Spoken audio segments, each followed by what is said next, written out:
Hai semuanya, selamat datang di Lensa Bayu Channel dan selamat datang di Lensa Bayu Review, segmen terbaru di channel gue. Dan hari ini gue akan ngebahas soal kamera profesional pertama gue yang mungkin bisa jadi kamera profesional pertama kalian juga. So this is it, Sony A7 Mark II.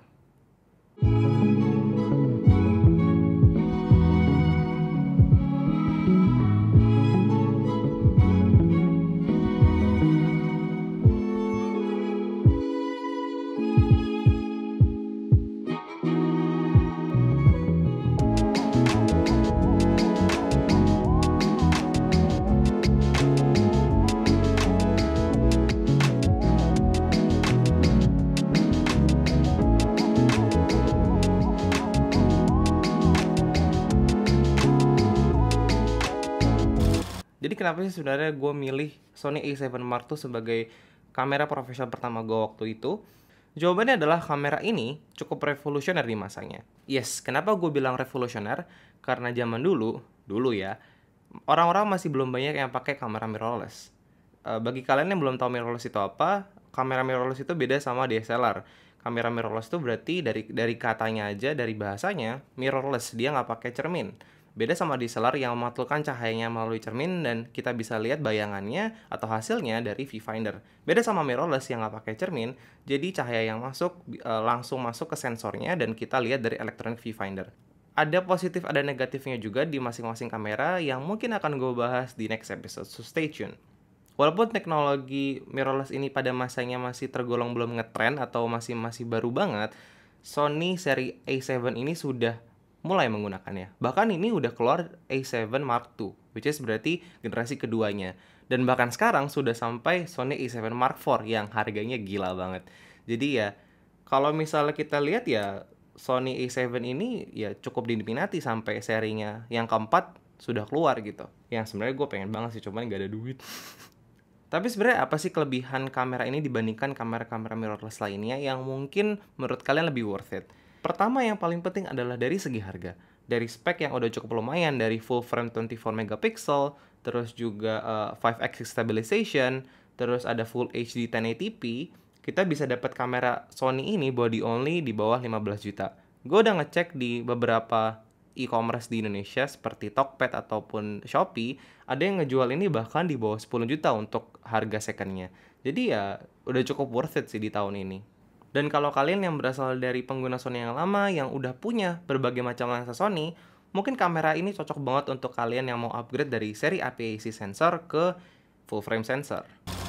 Pasti banyak yang dari kalian komen sekarang di bawah mungkin mikir, hah, kamera 10 juta masih belum bisa 4K. Zaman sekarang belum 4K, zaman sekarang masih 1080p. Well, ya pertanyaan itu akan gue kembalikan lagi ke kalian semua. Seberapa butuh kalian sama resolusi 4K itu? Karena menurut gue pribadi, untuk kamera profesional pertama, sebenarnya 4K itu penting gak penting sih. Karena jujur sampai sekarang gue masih belum bisa ngebedain apa sih bedanya 1080p sama 4K. Kalau kita bisa lihat di YouTube kan bisa diubah tuh resolusinya. Sampai sekarang gue masih belum bisa bedain tuh apa sih bedanya. Karena ya mungkin emang sih kelihatan kalau misalnya untuk mata-mata orang yang udah emang tech geek banget atau yang emang suka banget nonton video, mereka akan bisa ngebedain antara 4K sama 1080p. Cuman untuk orang-orang awam menurut gue sih ya nggak ada bedanya sih, nggak kelihatan. Kalau menurut gue pribadi, resolusi 1080p itu sudah sangat cukup atau bahkan lebih dari cukup untuk beberapa social media platform seperti Instagram atau YouTube. Dan bahkan gue ngeliat beberapa content creator yang udah gede banget masih pakai resolusi 1080p. Terlebih lagi untuk memproses video 4K, kalian juga butuh laptop yang cukup dewa. Kalau enggak nanti akan keribetan sendiri karena untuk nge-import aja susah, apalagi untuk nge-render suatu video yang beresolusi 4K.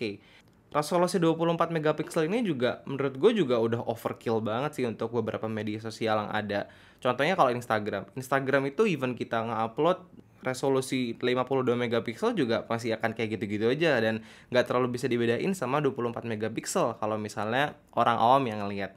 Jadi 24 megapiksel itu juga udah overkill. Lagi pula juga akan cukup berat untuk memproses foto di atas 24 megapiksel. Dan ya, baik lagi kalian juga harus punya laptop yang speknya dewa. Dan menurut gue untuk itu, ini udah menjadi kamera yang mungkin akan gue rekomendasikan ke orang-orang yang baru pengen masuk ke dunia fotografi atau videografi.